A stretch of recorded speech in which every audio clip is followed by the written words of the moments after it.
Seminary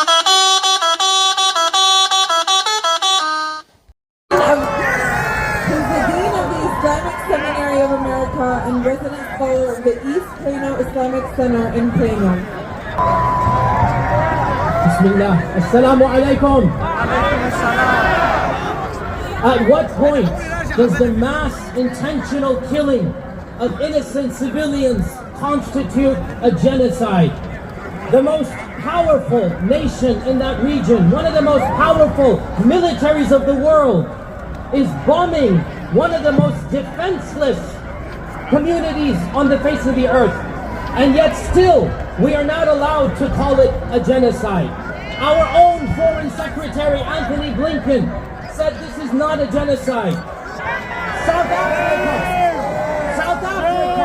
that is keeping alive the legacy of Nelson Mandela,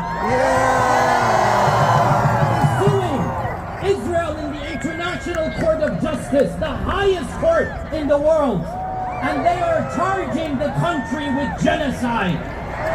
In response, Israel has said any accusations of genocide is nothing other than anti-Semitism. I say loudly and clearly, we need to call a spade a spade. Anti-Semitism, it is speaking the Palestinian people are live tweeting their own genocide. They're uploading images of their own massacres. Never in human history have we seen a genocide occur as vividly, in color, in living memory as we have of the Palestinian genocide. What else should we call it when 25% of Gaza has been destroyed? Genocide! Genocide! What do we call it when half a million people have been displaced from their land? Genocide! What do we call it when 200 bombs of 2 tons each have been dropped in a small area of 2 kilometers? Genocide! What do we call it when the Prime Minister of Israel himself uses biblical motifs? Genocide! What do we call it when the Foreign Secretary and the Foreign Minister of Israel literally calls Palestinians animals? Genocide! All of this is nothing other than genocide. And I say loudly and clearly, this is not anti-Semitism. As I see the crowd in front of us, there are hundreds of Orthodox rabbis, thousands of Jewish people. These are our brethren. These are our brethren. They are the real followers of Moses. They are the ones who make the children of Israel proud. These are the people who show the nation of Israel what the real children of Israel are. I say loudly and clearly, as a person of faith, your piety that makes you blessed. And I have a message to the Christians of this country. Where would Jesus stand in this conflict? Do you think he would be on the side of the oppressor, or do you think he would be on the side of the oppressed?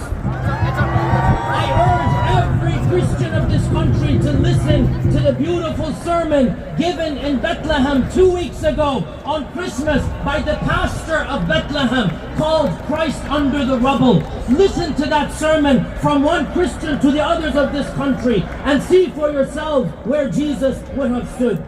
And I have a message to my fellow Americans. I am an American, born and raised in this country. There is much in this country that I'm proud of, but there are aspects that are very, very depressing, very sinister. And what comes to mind is one of the words of the founding fathers, Thomas Jefferson. Thomas Jefferson, in looking at slavery, he writes in his diaries, I tremble at the injustice that I see, because the God of justice does not sleep. And it's only a matter of time before the justice of God will be manifest, end quote. I too look at our country, and while I love it from the bottom of my heart, and I want the best for this country, I also say that no country that supports tyranny will ever flourish. No country that supports genocide will ever flourish. No country that kills innocent people will flourish. Oh, people of America, if you want your country to flourish, and I want it to flourish. If you want it to be, I urge you to take a long and hard look at our irrational relationship with Israel. We have given Israel more money than any other country on the planet. In the last 75 years, we have given Israel more than $250 billion. Since World War II, America has used its veto power in the UN around 90 times, more than half of them for the country of Israel. Who does America support? Us Americans or another country? Why are our tax dollars being spent in the Middle East?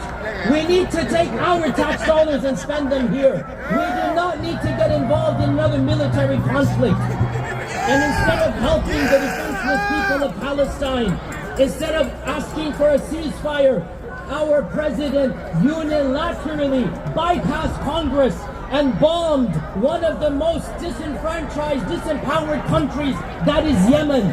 What shame on this president! Are we not sick of going to war? One war after another. When are we gonna learn? This is our tax dollars. This is our country. For how long are we gonna bomb? For how long are we gonna invade? Where is our country and our interest? So I say loudly and clearly, this is not about Palestine. This is not about Arabs. This is not about Muslims. This is about us as a human people. This is about us as Americans. Are we going to sit by idly as we watch another genocide? 75 years ago, we heard the slogan, never again. We now have the opportunity to stand up and say, yes indeed, never again. Not in my name, not in my name, not in my name. Shame to every single congressman or woman who supports this genocide. Shame to every single senator who supports this genocide. Shame to our president. We have judged you as losers and failures, and God will judge you in the hereafter. Wassalam and peace out. Biden, you can't hide. Biden, you can't hide. You're supporting genocide. You're supporting genocide. Biden, you can't hide. Biden, you can't hide. You're supporting genocide. You're supporting genocide. Our next speaker comes from Gaza. When we got in communication